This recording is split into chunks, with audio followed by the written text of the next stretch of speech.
Hello everyone, Prowl here, and we are starting a new season of the guide. And while the name is changing from the Bedrock guide to the survival guide, I will still be playing in Bedrock Edition while also trying to keep our Java fans informed as well. Now in today's pre-episode 1 video, we will be going over the important game settings, including a few most of you probably don't even know exist. This video will just be going over the game settings, while in an upcoming video, I will go over world settings for creating a new world. Now be sure to subscribe to the channel and turn notifications on so you don't miss the upcoming videos. Now first, we're going to go into the settings menu and we're going to start in the accessibility tab. Many of you have probably never clicked on this tab before, but there are a lot of useful settings here, not just for those that have conditions that require the use of accessibility settings, but also for the average player. Now, first, you do have settings here for text background and chat background opacity settings. So it's a pretty nice thing to have available and to be able to adjust. And a really important one here that most people don't know about is the darkness effect strength percentage. This is for when you go into the deep dark and you set off one of those skulk shriekers and it gives you the darkness effect, how much of the effect that you get. I do think by default that it's set to 100%, which makes it incredibly hard to see. And you can scale all the way down to 0%. Now, what this does is gets rid of that like close up darkness, cloudiness that you get when you have the effect. But even if you set this to 0%, you will still have a limited range in which you can see. We also have Enchantment Glint Strength and Enchantment Glint Speed. If you don't like to see that very bright purple pulsing Enchantment Glint effect, you can adjust that downwards in terms of how bright the effect is and how fast the like animation of the effect moving is. I like to turn it down a little bit because I like to see my normal like gear on and not just see the like brightness of the Enchantment Glint. But this is definitely something that you can change and set as well. You also have GUI scale modifier. Setting this higher will make your GUI bigger. Setting it lower will make your UI smaller. So you'll want to adjust this just based on whatever type of TV / screen, monitor, whatever you're playing on. This setting and the extra large new UI settings, these also exist in the video menu, which you'll see, but I'm not going to cover them there. It's the same thing no matter which way you go. Now, our next category is your keyboard and mouse, controller, or touchscreen.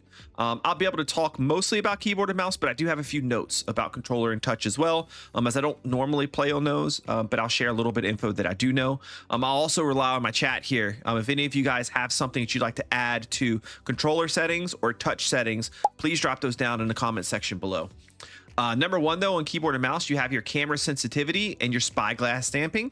Basically just how like your mouse sensitivity for when you're looking around is the top one, and the bottom one, the spyglass, is for if you're looking through the spyglass, what the sensitivity of that looks like.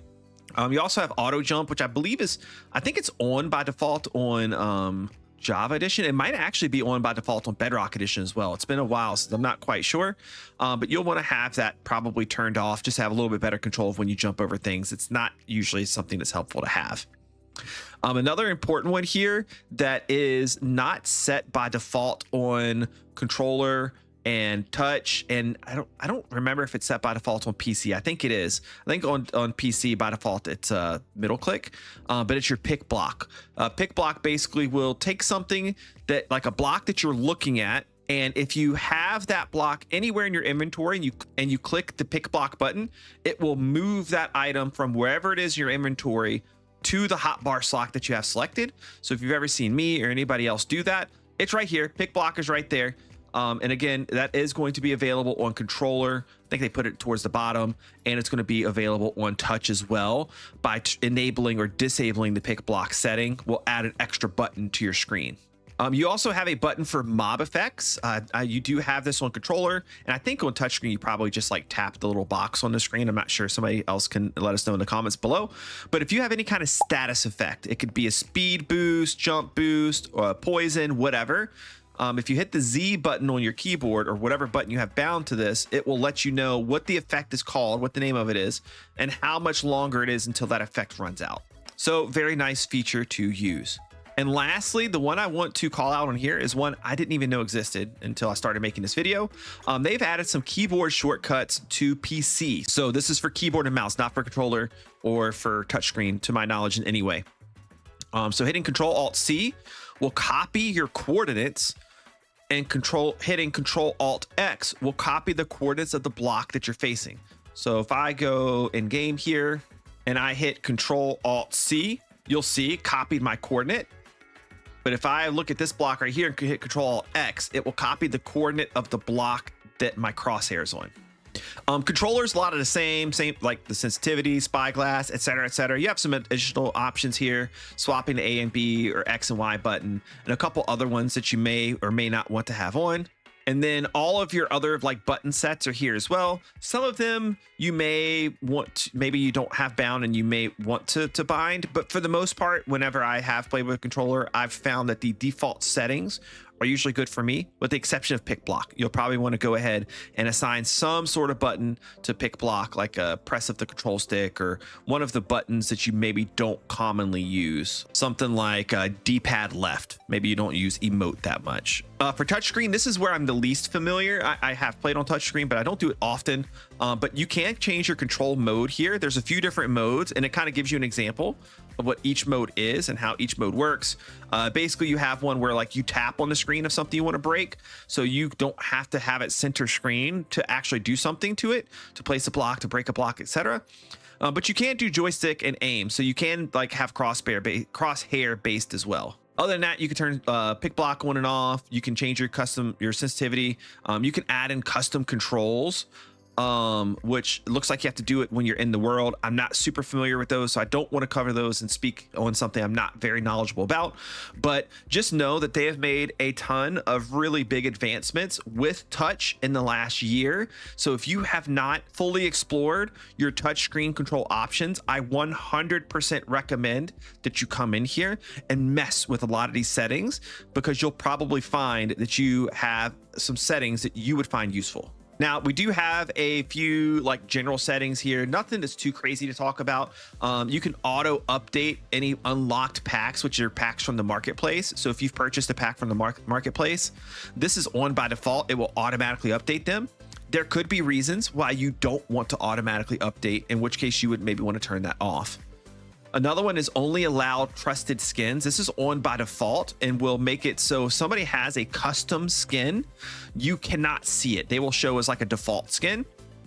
I do believe skins that are made in the character creator will still show up in the only allow trusted skins option, but skins that are purchased on the marketplace or ones that are custom made by people that are on PC or mobile and are uploaded, you will not be able to see those unless you turn this off.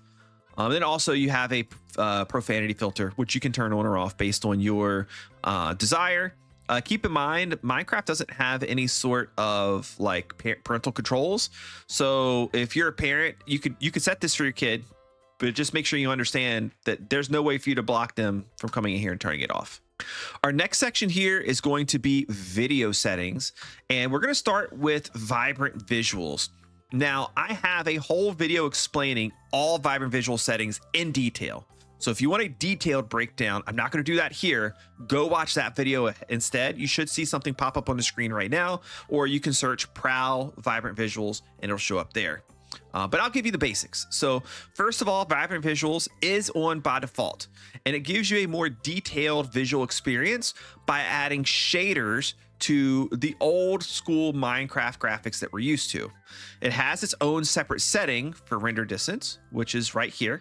So you will want to set that, and you may have that capped based on your device. It may be different on different devices. Mine is 24, which is the highest that it allows. And then you have a couple other general settings. Your brightness, I do recommend leaving that just at the default or somewhere like right here in this mid area. You don't want to go too high or too low. It makes it not look good at all. And then you do have a couple of like preset modes. You have favor performance, favor visuals, or custom. So if you have a device that you know is not going to perform very well, a lot of mobile devices, especially ones that are several years old, the first Nintendo Switch, maybe even the second Nintendo Switch, I'm not sure, but definitely the first one, you're probably going to want to click favor performance. Otherwise, I'll probably recommend instead of doing favor visuals that you do custom. And here's the lowdown on your custom settings. I'm going to give it to you basic, but again, if you really want to see and know the details, go check out my Vibrant Visuals video. I break everything down so you know exactly what each setting does. So shadow quality is the distance in which you can see shadows and the detail in which those shadows exist. It's a little bit of a combination of the two. Shadow quality does have a moderate impact on performance. Your clouds setting is very simply just how far away you see clouds. In my experience, you're probably going to want to have this at like the third or fourth notch, because based on your render distance, your clouds are going to be like further out than your like actual terrain that you can see in rendering is. So it doesn't make a lot of sense to go to ultra, but absolutely you can if you want to. This does not have a huge impact on performance, but there is an impact. Volumetric fog quality is kind of the density of the fog in the atmosphere, and the fog is mostly used for you being able to see like sun rays come out from the sky, and to kind of catch that sunlight. It does look good, at least to some people. It doesn't look good to everybody, but it also does kind of add like a fuzziness, blurriness, especially for things as they get a little bit further away. So you do lose that crispness of how sharp everything looks when you turn fog quality on at all. So in my experience, there's not a huge difference between low, medium, high, and ultra in terms of visually how it looks. You see those sun rays a bit more as you go higher, but on the other hand, there is a pretty decent size impact on the performance. So if you have a really good performing device, you might want to crank this up to ultra. If you're on like a PS5 or Xbox series, you may be okay with medium or high. On a lower end device, you're going to want low for sure, or off. Or if you want to keep that crisp look that Minecraft has traditionally had of everything looking very sharp, then you might want to turn fog off as well. Might not be for you. Next is reflections. The reflection setting is basically just how high up the blocks that are there are reflected in the water. What I mean by that is if you have reflection set to off, you get no reflections. If you set it to low, you actually only get the reflection of like the sky. If you set it to medium, high, or ultra, basically it changes how many blocks you see in a reflection. Medium, you may only see a few blocks up. High, it'll reflect blocks that are several blocks high. And on ultra, it'll be like several dozen blocks up in the air is how high it'll reflect. But even then there is still a cap. Like if you have a really tall build, you're not going to see the whole build reflected, because unfortunately the reflections just don't show things like really high up in the air. Next is your bloom. Bloom is kind of like the halo light pollution-y type effect you get around light sources in the dark. So if you're in a cave, you place down a torch. If you have bloom set to 100%, you see that like light halo around the torch. Same thing at night. You see it in like villages at night, or if you have a base where you have lighting set up in different areas, you're going to notice that a pretty decent amount at nighttime. Personally, I like the bloom quite a bit, so I like to keep it turned up all the way. This slider only affects the percentage of the bloom that you see. So if you have it set to 50%, you see half as much bloom. If you set it lower, like 10%, you only see 10% of the bloom. So basically, this is a slider not for quality, but for quantity of how much of the bloom that you see. Next is your upscaling mode. You have TAAU and bilinear. In my testing, bilinear looks a lot better. TAAU performs a little bit better. So if you have a low-end device and you're really trying to get your vibrant visuals to run smoothly, you may want to run TAAU. In most cases, though, you're probably going to want to run bilinear because it just looks better. Next is your resolution. For quality, this is probably your most important setting. Native means that whatever resolution screen you're on is what resolution the game will run at. If you're on a 4K TV, then you're running 4K resolution. If you're on a 1440p monitor like I am, you're getting 1440p resolution. As you turn this down, it decreases your resolution. So if you go down to 33%, then your resolution is 33% of whatever your native resolution is. And then what the game does is it upscales the rest. So this is where upscaling mode really matters. If you are native, upscaling mode doesn't matter. Anything below native, and it does. The lower this setting goes, the worse your game's going to look. Test it, it'll be very apparent. 33% to me almost feels unplayable. Maybe it's not as bad on a mobile device where the screen's a lot smaller. I don't know, I didn't test it there. But go ahead and experiment with this. Move it just a little bit at a time and see how it looks for you. And set this one at, this is going to be your biggest impact on your performance overall. You do also have other modes here that you can select. You can select fancy, which is the graphics we had before vibrant visuals, or simple, which are even older Minecraft graphics that don't include a lot of like shadowing and the way that the lighting kind of smooths out over the terrain and that sort of thing. You lose a lot of that when you put it on simple. For a lot of my like older mobile and like Nintendo Switch players, might not be a bad idea to swap it to simple, because you'll get a lot better performance, or a little bit better performance that way. So for those of you that are still playing on just your normal fancy graphics, you do have some settings here available. You have render distance. You can set this to whatever you want it to be. Remember, the higher the render distance, the worse your performance, but the further away you can see. I usually like to play at 32. It gives me a pretty decent distance away that I can see. I still feel immersed in the world. And every once in a while, I'll crank it up really high if I'm trying to look for something that's far away. Brightness setting, I usually just set that to 100. You can set it to whatever you think works best for your screen. Hide paper doll is one that a lot of people don't know about, but is a setting that you can turn on or off. The paper doll is the little like your character figure that appears on the top left hand side of the screen. If you don't want to look at that, you can turn that off. Field of view, I think by default is 60. Minecraft Mojang does that for a reason. Like, it does make you feel like you're a little bit more immersed in the world without the edges of the screen being extra distorted. I personally like to play at 70 just because I like to be able to see a little bit wider of a view. But basically, the higher that you put the setting, the more that you see side to side. Like, think of it as your peripheral vision. But the things on the edges start to really get stretched. If you go all the way down to 30, this is actually a really good one where you get no stretching on the edges, and it kind of zooms you in some. Great for taking screenshots. If you want to take screenshots, I recommend anything between 30 and 50. Really good for screenshots. I personally like to play on 70, but set it for whatever you like. Outline selection is another really interesting one. You can turn this on or off. I actually usually play with it off. I don't know why it was on there. If you have it on, it gives you a little like very thin black line outline of whatever block that you're hovering over with your mouse cursor, like in game. But if you turn it off, it will actually kind of highlight the block for you instead. The highlighting of the block does usually make it a little bit easier to see what block you have selected, but there's going to be some colors or textures that are harder to see.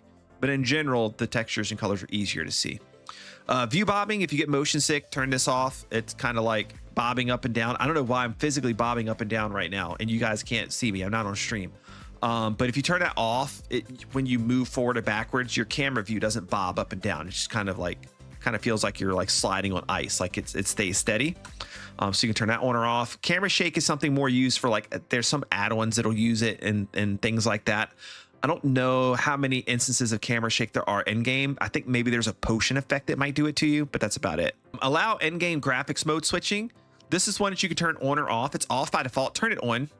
Definitely turn it on, because that way, if you want to change to or from vibrant visuals, you could do that while you're in game. You don't have to like get out of game and leave the menu. Next, you have audio settings. There's not really a whole lot here I want to talk about. Most of them are pretty self-explanatory, but basically what you could do is you can individually set the sounds of different things. Yes, I know, unpopular opinion, I don't really like the Minecraft music a lot, so I like to turn that to 0. And then I'll set these for like different things I like to hear. I love the sounds of blocks, so I turn those all the way up. I want to hear hostile mobs coming to me, so I'll have that around here. Friendly mobs can usually be kind of annoying, so I'll usually turn that down a little bit. Other players, I don't normally play with others. Being able like basically player-based sounds. I think actually it's some of your sounds too. Like you hear the eating sound. I think it's your eating sound falls into there as well. Musical blocks are things like the note block and the jukebox and things like that. Weather is like rain, thunder. I like to turn that down. Thunderstorms are like super loud in game, so I really don't like being jump scared by a thunderstorm, so I turn that down. And that's basically everything there. Last but not least, in terms of settings that I want to talk about, it's all the way down here in Creator. You may want to have enable copy coordinate UI turned on. If you found that you can't copy coordinates, turn that on, and it usually appears at the top of the screen whenever you pull up like your chat menus / like command menu in game. So you may want to do that there. And I think that's the only thing in here that I really know what it is and that you probably want to mess with. I wouldn't really mess with anything else. Also, I'll point this one out. I've mentioned this in other videos. If you have an add-on and you're having trouble with that add-on, you can try to come in here. If it's a marketplace add-on, click clear marketplace cache. That could help you out. If you play on a realm or server and you're having trouble with the add-ons, click this clear download cache, get rid of that. And then lastly, if there's a specific add-on that you're ever having a problem with, go down into here into behavior packs or resource packs, and you'll want to find the add-on that you're having trouble with in here, click it, and then delete it. And then make sure if it exists in behavior packs, there's probably a resource pack with it as well. Go into resource packs, find it, and hit delete there too to get rid of it, and then reinstall it. And that'll usually fix most problems. And in terms of your game settings, that's pretty much all I have for you guys here today. So I've shown you a lot of the settings that I like to use. The next video I do, I think, will probably be a world settings video where I show you all of the settings for creating a new world, including the settings that I'm going to be using for the new Minecraft Bedrock Survival Guide series. I'll show you all my settings there and go over some settings that you probably need to know about. And yeah, if you guys enjoyed this video, click the like button, subscribe to the channel, and I thank you a lot for watching today. I'll see you next time. Bye-bye.